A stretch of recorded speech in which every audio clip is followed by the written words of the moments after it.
पूर्णा पोकरगाव शिवरस्ता मोकळा करून देण्याची शेतकऱ्याची मागणी. शिवरस्ता गेला चोरीला, ऊस वाहतुकीचा प्रश्न ऐरणीवर. पूर्णा तालुक्यातील पोकरगाव शिवारातील महत्वाचा शिवरस्ता अतिक्रमणामुळे बंद झाल्याने या परिसरातील शेतकऱ्यांचे मोठे आर्थिक नुकसान होत असल्याचा गंभीर आरोप शेतकऱ्यांनी केलाय. सर्वे नंबर 202/2 व 199/1/1 येथील हा सार्वजनिक शिवरस्ता मागील अनेक वर्षापासून बंद ठेवण्यात आल्याने शेतकऱ्यांना शेतात ये जा करणेही कठीण झालंय. सदरील शिवरस्ता तात्काळ मोकळा करून देण्यात यावा अशी ठाम मागणी शेतकऱ्यांनी करत पूर्णा तहसीलदार यांच्याकडे निवेदन सादर केलंय.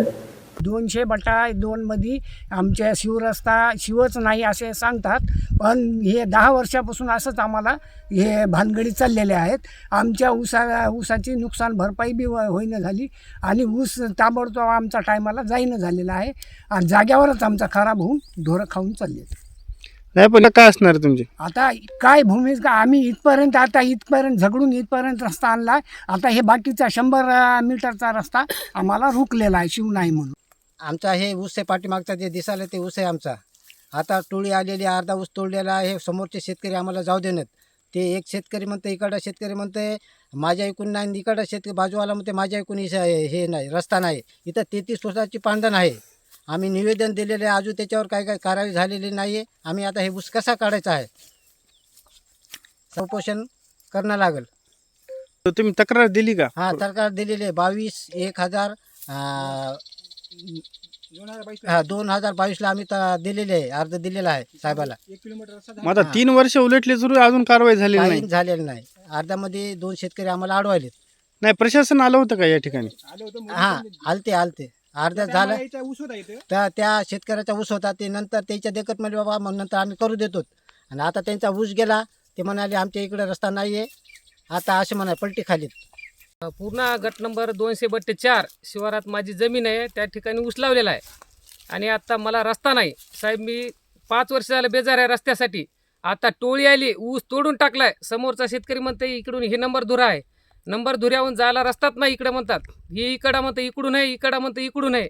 आता ऊस तोड आहे साहेब, अक्षरशः ऊस. आता काय करायचं? माझ्यावर महाराष्ट्र बँकेचं कर्ज आहे. आता कसं फेडू, काय करू? आत्महत्या केल्याशिवाय पर्यायच नाही याच्यानंतर.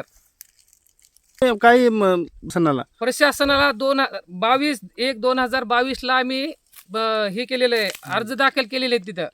पण यावर कारवाई अर्ध्यात रस्ता झालेला आहे, अर्ध्यात आता नंबर धुरा आहे. नंबर धुऱ्याहून रस्ता जाऊ देत नाही. तिकडं शेतकरी म्हणते इकडे आहे, इकडं शेतकरी म्हणते इकडे आहे.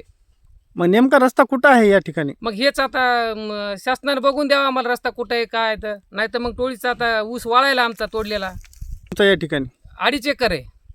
सुद्धा अजून आहे ना इथं 4-5 शेतकऱ्याचा ऊस अजून बाजूला आहे. बाकीच्याला टोळी आली नाही, आम्हाला टोळी आली, चालू झाला ऊस. रस्त्यात पाणी काढून द्याले तर आमच्या गाड्या बैलाला वाटा नाहीत. हे शेतकरी जाणून आमची वाट बंद करायले. बरं, याच्यानं आम्ही 2दा शासनाला नियोजन दिलं तर मग काय कारवाई काय झाली त्याच्यावर? याच्यावर काय उपाय केला नाही शासनाने.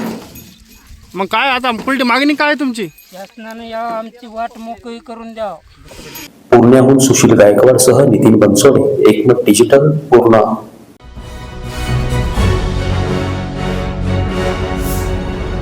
Thanks for watching Ekmat Digital.